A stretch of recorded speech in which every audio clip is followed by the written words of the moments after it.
Dear students, आप सभी का स्वागत है। स्टूडेंट्स, आप लोगों के एग्जाम को देखते हुए, मिड टर्म का जो एग्जाम है उनको देखते हुए आपके ही ऑफिशियल वेबसाइट पे जो प्रैक्टिस पेपर आया था ये 2025-26 का, जिसे आप लोगों को बनाना बहुत ही जरूरी है। इनका सॉल्यूशन करा रहा हूँ मैं, आप लोगों को ध्यान से समझना है और यहाँ का पैटर्न समझना, किस तरह का पैटर्न है, किस तरह के क्वेश्चन पूछे जा रहे हैं, ये आपको देखना बहुत चीज है। और आपको जब स्कूल की तरफ से दिया गया ये करने के लिए, आपको करना बहुत जरूरी है। सो करते हैं। आपको पता है ना, आपके जो मार्क्स हैं अधिकतम 80 मार्क्स हैं और टाइम टाइम कितने हैं? टाइम आपका 3 घंटे का समय आपको मिलेगा। इस प्रश्न पत्र में इस प्रश्न पत्र 3 खंडों में बटे हुए हैं और टोटल 39 प्रश्न हैं। कितने? 39। और इस बार क्या हुआ है, अलग-अलग खंड में अलग-अलग सब्जेक्ट को लिया गया है, नहीं साइंस में ही अलग-अलग। तो खंड क में लिया है जीव विज्ञान, खंड ख में रसायन विज्ञान एंड खंड ग में लिया गया भौतिक विज्ञान। ये अलग-अलग में अलग-अलग लिया है। सभी प्रश्न को बनाना बहुत जरूरी है। तो स्टूडेंट्स, हम लोग क्या करते हैं, खंड क को स्टार्ट करते हैं, यानी कि जीव विज्ञान को। और अभी तक चैनल को सब्सक्राइब नहीं किए हैं, मैं फिर से बोल रहा हूँ, आप लोगों को चैनल को जरूर सब्सक्राइब कर लीजिए, क्योंकि ये चैनल आप लोगों का हमेशा साथ देगा। 8th क्लास में, 9th क्लास में, 10th क्लास में, ठीक है। इग्नू का प्रिपरेशन करा रहा हूँ, आप लोगों को पता है ना। 11th 12th आप लोग हमेशा सपोर्ट पाएंगे इसमें। सो आप लोग जल्दी से जुड़ जाइए और अपना डाउट्स को जरूर बताइएगा। चलिए, टाइम न वेस्ट नहीं करते, स्टार्ट करते हैं। यहाँ पे देखिए, खंड क में पहला प्रश्न है। देखिए, टाइम बहुत ही कम है, मैं ओनली सॉल्यूशन करवा दे रहा हूँ आपको। आपको सॉल्यूशन करना है खुद से, आपको क्या करना है, इसका प्रिपरेशन करना है, मैं सॉल्यूशन बस करा दे रहा हूँ। पहला प्रश्न है, निम्नलिखित में से कौन सा पौधे में एक सरल स्थायी उत्तक पाए जाते हैं? तो वो पाए जाते हैं पैरेन्काइमा में। दूसरा प्रश्न है आपका, कृषि पशुओं के वैज्ञानिक प्रबंधन को क्या कहते हैं? पद्धतियों के कृषि पशुओं के सॉरी पद्धतियां कहते हैं, कृषि पशुओं के वैज्ञानिक प्रबंधन को क्या कहते हैं? तो कृषि पशुओं के वैज्ञानिक प्रबंधन को जो कहते हैं, वो कहते हैं एनिमल, वो कहते हैं आपका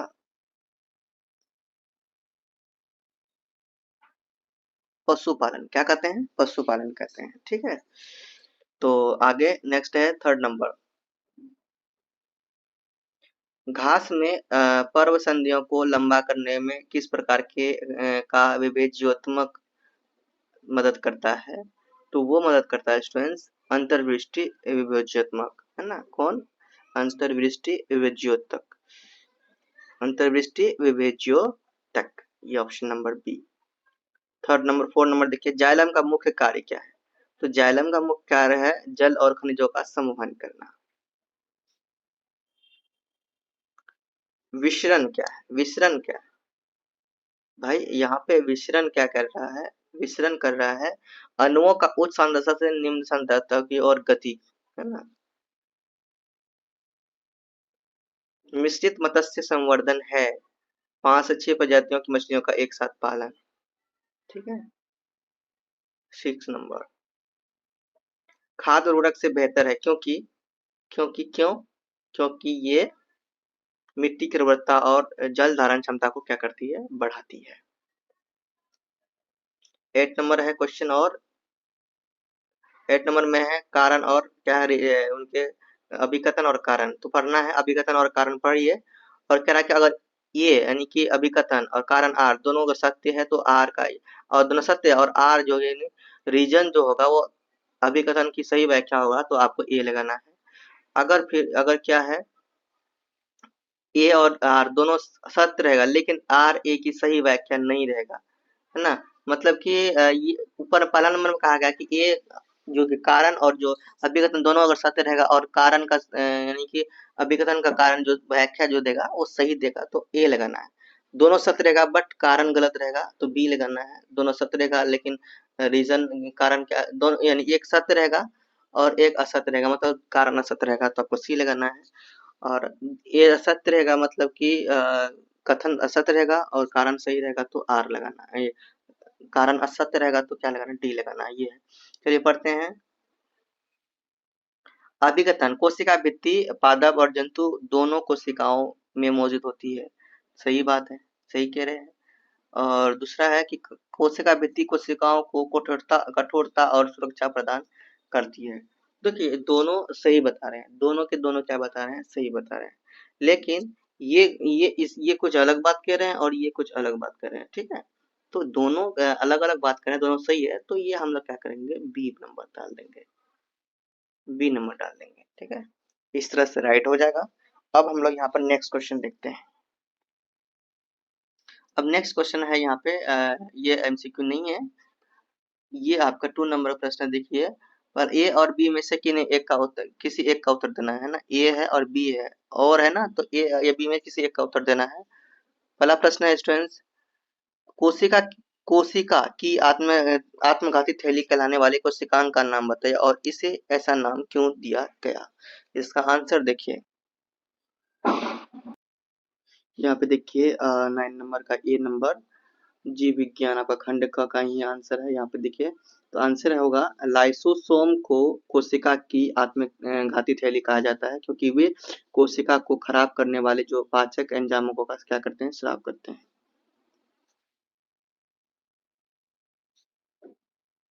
और अथवा है माइटोकॉन्ड्रिया को कोशिका का पावर हाउस क्यों कहा जाता है, इसके बारे में बताना है।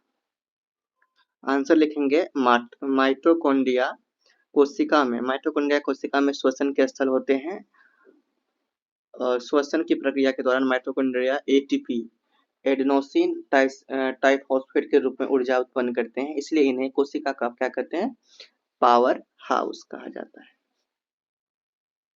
नेक्स्ट क्वेश्चन प्रश्न है 10 नंबर, फर्स्ट 10 का फर्स्ट नंबर है, फसल किस्मों में सुधार किन किन किन कारकों के कारण होता है, कोई 2 कारण आपको क्या करना है, बताना है। और दूसरा क्वेश्चन है मिश्रित फसल और अंतरा फसलीकरण के बीच मूल अंतर बताना है। दोनों दोनों क्वेश्चन का भी आंसर आपको देख लेना है। पहला आंसर ये होगा अधिक उपज, प्रति एकड़ फसल की उत्पादकता बढ़ाना। दूसरा है आपका बेहतर गुणवत्ता, फसल उत्पादकों की गुणवत्ता में सुधार करना, जैसे कि दालों में प्रोटीन, तिलहन तिलहन में तेल और फलों व सब्जियों में संरक्षण की गुणवत्ता। दूसरा का आंसर यहाँ पे देखिए, मिश्रित और अंतरा फसलीकरण के बीच मूल अंतर यह है कि मिश्रित फसल में एक ही खेत में 2 या 2 से अधिक फसलों को एक साथ उगाया जाता है और बीजों को मिला दिया जाता है, जबकि अंतरा फसलीकरण में फसलों को एक निश्चित पैटर्न में उगाया जाता है, जैसे कि कुछ पंक्तियों में एक फसल और उसके बाद कुछ पंक्तियों में दूसरी फसल, इस तरह से उगाया जाता है, तो उसे अंतरा फसलीकरण। तो ये हो गया आपका राइट आंसर क्वेश्चन नंबर 10 का। अब लिखते हैं क्वेश्चन नंबर 11।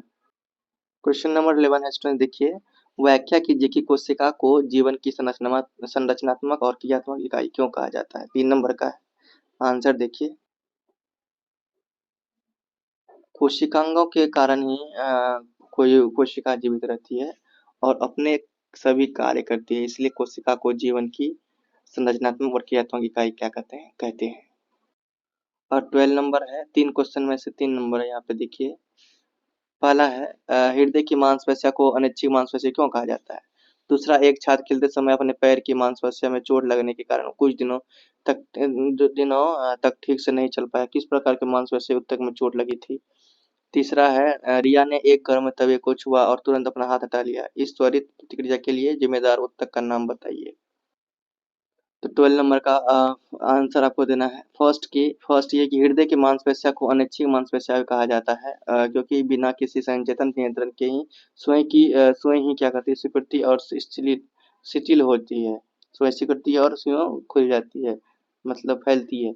उसके बाद दूसरा है आपका, दूसरा क्वेश्चन आंसर है, छात्र के खेलने के दौरान पैर की मांसपेशियों में चोट लगने पर कंकाल मांसपेशी ऊतक में चोट लगती है, किसमें, कंकाल मांसपेशी ऊतक में। तीसरा आपका आंसर, रिया द्वारा गर्म तवे को छूने पर तुरंत हाथ हटा लेने की त्वरित प्रतिक्रिया लिए जिम्मेदार ऊतक तंत्र का ऊतक है, ये आपका राइट आंसर। अब देखिए क्वेश्चन नंबर 13। गर्मियों में पैरों की छाल की बाहरी सतह पर खुरदरी हो जाती है और कभी कभी दरारें पड़ जाती है। हम यह भी देखते हैं कि रेगिस्तानी इलाके में कैक्टस और पौधे अत्यधिक गर्मी में भी अधिक पानी नहीं खोते। और यहाँ पे देखिए, अब क्वेश्चन क्या दिया गया, ए नंबर में पैरों की छाल में मौजूद सुरक्षात्मक ऊतक का नाम बताइए। बी नंबर में कौन सा रसायन कोशिकाओं को पानी और गैसों के लिए अभेद्य बनाता है। दोनों का आंसर देखते हैं सबसे पहले। 13 नंबर में आप लिखेंगे ए कि पैर की छाल में मौजूद सुरक्षात्मक ऊतक का नाम कॉर्क है। दूसरा बताएंगे आप बी का, क्या कि कॉर्क कोशिकाओं को पानी और गैसों के लिए अभेद्य बनाने वाला रसायन सोबेरिन है। अब नेक्स्ट देखते हैं सी और डी। सी क्या है स्टूडेंट देखिए, सी कौन सा उत्तक कैक्टस के पत्तियों में पानी और कमी को रोकता है? या फिर इनमें से कोई तीसरा नंबर है, रक्षी कोशिकाओं पौधे के लिए क्यों महत्वपूर्ण है? दोनों का आंसर देखिए। यहाँ देखिए सी नंबर, कैक्टस के पत्तों में पानी की कमी को रोकने वाला उत्तक क्यूटिकल है, जो एपिडर्मल परत द्वारा स्रावित एक मोटी मोमी परत होती है। अथवा उसके बाद यहाँ पर नेक्स्ट है, अथवा में डी, रक्षी कोशिकाएं पौधे के लिए महत्वपूर्ण है क्योंकि ये रंध्रों यानी कि उसमें स्टोमेटा को खोलने और बंद करने के लिए नियंत्रित करती है। हो गया स्टूडेंट्स। और 14 नंबर देखते हैं स्टूडेंट्स, हम लोग ए और बी में से किसी एक का उत्तर देना है। तो हम आपको दे रहे हैं बी का उत्तर, ठीक है, ये बी का, अथवा का। तो प्लास्टिड क्या है, उनके प्रकारों के नाम बताइए, उदाहरण से उनके कार्यों की व्याख्या कीजिए। और दूसरा, प्लाज्मा झिल्ली को वर्णनात्मक रूप से परगम्य क्यों कहा जाता है? तीसरा है, रिक्तिका का मुख्य कार्य क्या है? पहला प्रश्न देखिए, प्लास्टिड दोहरी झिल्ली वाले अंग है जो पौधों और शैवालों की कोशिकाओं में पाए जाते हैं। ये मुख्य रूप से भोजन बनाने और भंडारण के लिए जिम्मेदार होते हैं। प्लास्टिड के प्रकार और उनके कार्य की बात करें तो क्लोरोप्लास्ट है, हरे रंग के प्लास्टिड, इनमें से क्लोरोफिल होता है। इनमें क्या होता है? क्लोरोफिल होता है, जो जो क्या करते हैं, प्रकाश संश्लेषण की प्रक्रिया में सहायता करते हैं। और क्रोमोप्लास्ट की बात करें, दूसरा क्रोमोप्लास्ट है, क्रोमोप्लास्ट रंगीन प्लास्टिक है। ये पौधे के फूलों को रंग प्रदान करते हैं। तीसरा है ल्यूकोप्लास्ट इसमें से। तो ल्यूकोप्लास्ट क्या करते हैं? ये रंगीन प्लास्टिक है, ये स्टार्च, तेल और प्रोटीन जैसे पदार्थों का भंडारण करते हैं। नेक्स्ट क्वेश्चन देखिए, आपका यही था सेकेंड नंबर, यही कह रहा कि रिक्तिका का मुख्य कार्य क्या है? ये दूसरी रिक्तिका ने प्लाज्मा झिल्ली को वर्णनात्मक रूप से परागम्य क्यों कहा जाता है? इसका आंसर हो जाएगा, प्लाज्मा झिल्ली को वर्णनात्मक रूप से परागम्य झिल्ली कहा जाता है क्योंकि यह कोशिका के अंदर और बाहर केवल कुछ चुने हुए पदार्थों के ही आवागमन की अनुमति देती है और अन्य पदार्थों को की क्या करती गति को रोकती है। स्टूडेंट्स, इनमें लास्ट प्रश्न है, रिक्तिका का मुख्य कार्य क्या है? ये बताना है। रिक्तिका का मुख्य कार्य पानी, अपशिष्ट उत्पादों और अन्य पदार्थों का भंडारण करना है। पादप कोशिकाओं में यह कोशिका के जल संतुलन को बनाए रखने और आंतरिक स्फीति दबाव को बनाए रखने में भी मदद करती है। ये हो गया आपका राइट आंसर। इस तरह से आपका पूरी तरह से यहाँ कंप्लीट हो चुका है। और स्टूडेंट, इस वीडियो में हम लोग ना खंड क ही रखेंगे, जीव विज्ञान को ही रखेंगे। नेक्स्ट वीडियो में हम लोग खंड ख को करेंगे। सो आप लोग क्या कीजिए, तब तक जुड़े रहिए। न्यू है तो चैनल को जरूर सब्सक्राइब करके रखिए और वेट कीजिए आप लोग खंड ख का और ग का। मिलते हैं नेक्स्ट वीडियो तक। चलो बाय चांस, बोलो प्रेम से रहो, प्रेम से रहो, प्रेम से बोलो।